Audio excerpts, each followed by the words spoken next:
Okay, so I wanted to get started asking about how you became involved in directing the film and what really interested you in the script and the story, and how did you become attached to it? Okay, great. Well, I live in a town called Malvern, and in town we have this strawberry farm where they have the pumpkins and pick your own strawberries and whatever.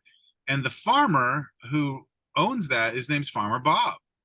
And lo and behold, I guess Bob has always wanted to do a horror movie, and by simple coordination of just crossing paths with a mutual friend, someone came to me and said, "Hey, there's this guy in Malvern who wants to make a movie." And I said, "Okay." And it turns out he lived a mile away from Mhm. my house. So it was a pure accident that we crossed paths and ended up making a movie together. Yeah. Mhm. Once production began, what was your experience like being able to film on set on location at the farm and really getting the look for the farm together for the film? And what was that experience like? Well, Farmer Bob has been on this family farm for several generations. Back when there was no neighborhoods, it was just all farm. So there's a lot of history in this farm. It's still a working farm. They grow corn, sunflowers, soybeans, feed corn, sweet corn, strawberries, pumpkins, beans, asparagus, all this stuff. So it was really fun and eye-opening to be on an actual working farm. I mean, I've been on farms before, but it's always like a pumpkin farm and they just have pumpkins to pick pumpkins, or a tree farm. But Bob is a legit full-on farmer who grows the crop, sells the crop, needs to live by it. So it was a really nice, interesting, eye-opening experience.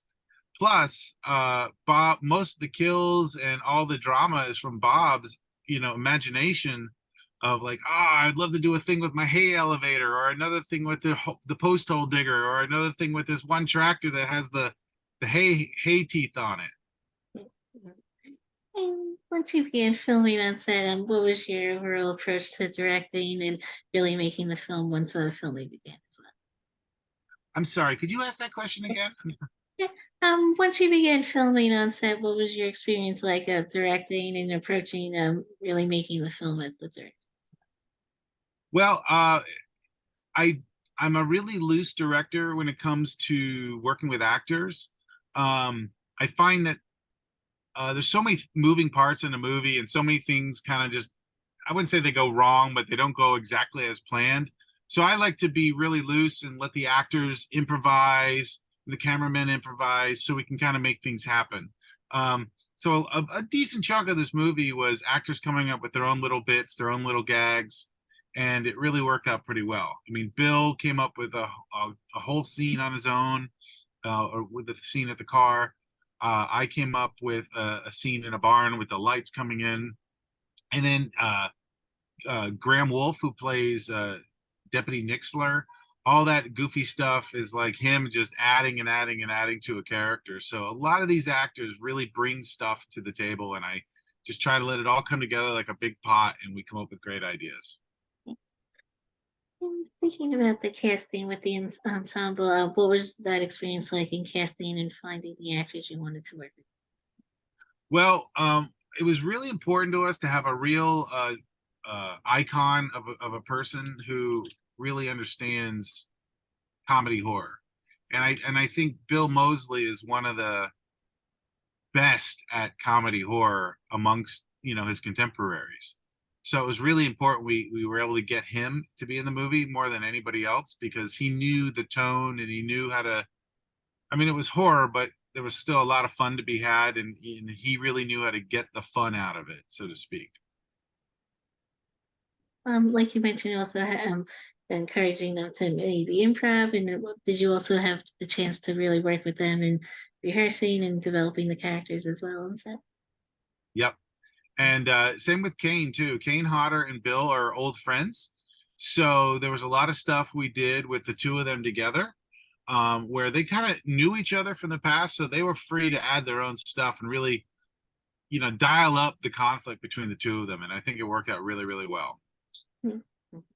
And also working with the actors on the sense of the physicality, the action sequences on the film. What was that experience like in creating that aspect of it? Well, first of all, it was really, really cold because we were started shooting in the fall and it kind of bled into January. So it was very difficult to shoot in those in that environment, especially the scene in the pond because it was maybe only a few degrees above freezing. And working with those actors, the crew was freezing and the actors in the pond were really, really freezing. And we had to literally have a paramedic truck, I mean, an entire ambulance and paramedics that between, we would only do one take, and then we'd have to run them into the van and let them warm up for 30 minutes. Every single time we did like a 5 minute take because the way hypothermia works. So there was a lot of uh, physical demands on the actors and the crew, and a lot of safety precautions were in place for what would, what would be a very short bit. But you Right. really had to, we really had to be extra careful. And also, you mentioned working with the camera crew earlier as well, and I wanted to ask about working with your DP on the film and how you really figured out how you wanted to visually shoot the film. I'm a big fan of seeing what's around and letting the visuals come out of the organic environment. And when I was working with Tom McCoy and Mike Hennelly, the two DPs on this movie, uh, I always encourage them to just, come up with art, come up with art, come up with art, whatever it is. I always say, give me some art shit. I don't know if you're allowed to say shit. So give me some art stuff, I Mhm. would say. And I just encourage them to try to find an interesting angle, an interesting light beam. And we would just explore and explore and explore till we found good stuff. And another aspect of the visuals that I liked about the film was the costumes and the makeup, especially during like the actual hayride scenes. And what was that experience like as well, and creating the look for the characters? Well, that was just flat out go to your costume Halloween store and try everything and anything. It was really a hodgepodge of the makeup people just coming up with ideas on the spot, really.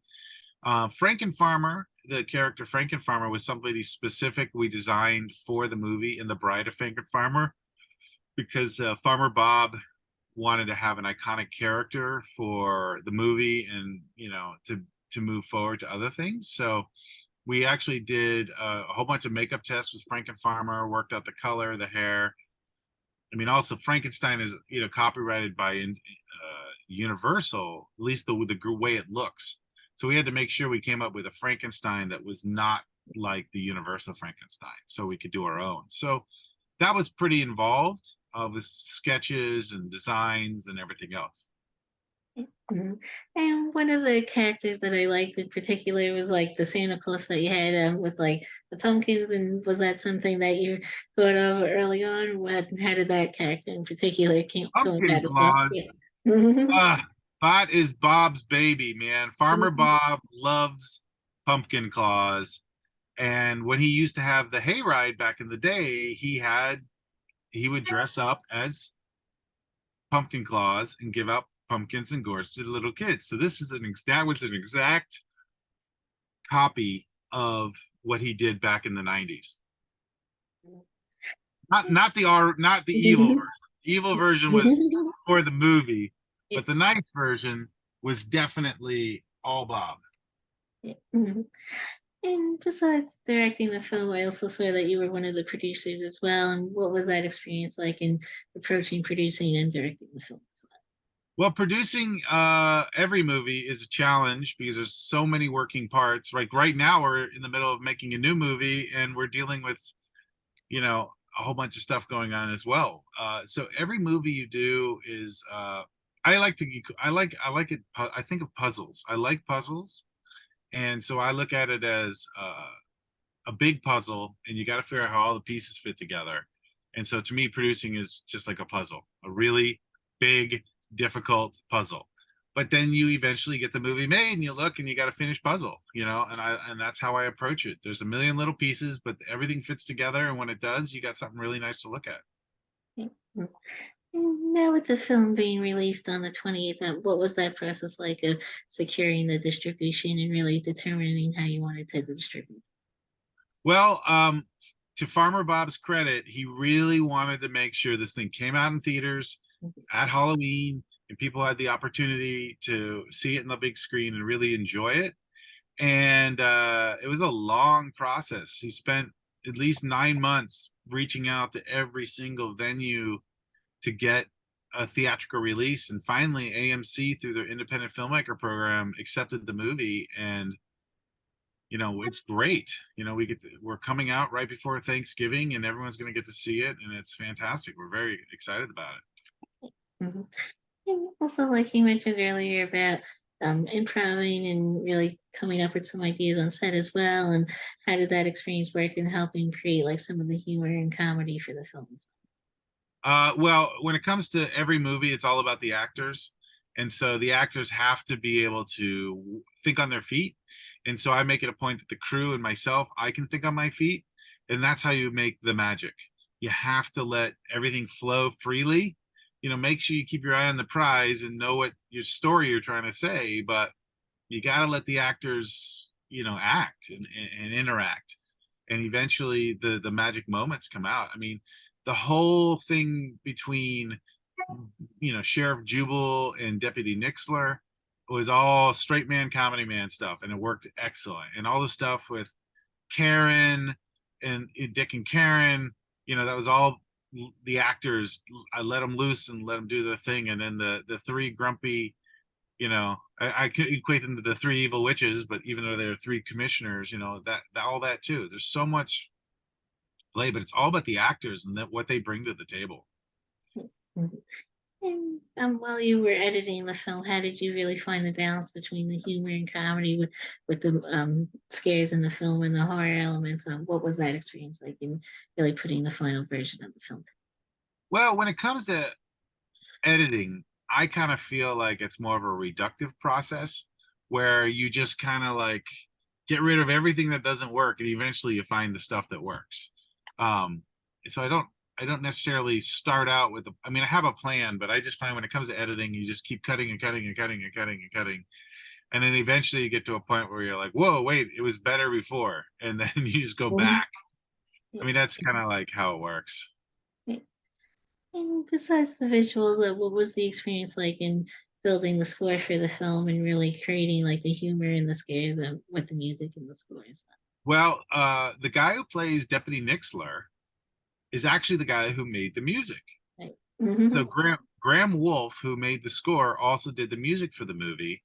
And we went back and forth. The hardest thing was to figure out the theme because we wanted something that was simple and easy to hum back, but kind of original on its own. And so we really put a lot of effort into finding the theme for Hayride to Hell. And then once we found the theme, Graham then went back and then blended it into everything else. So a lot of it had to do with Graham starting from scratch and bringing it all together. Yeah, I think that was mainly it, but thank you again for taking the time to speak with me. I appreciate it. My pleasure. Thank you, and enjoy the movie. Come out and see it. Great. Thanks again. Mhm.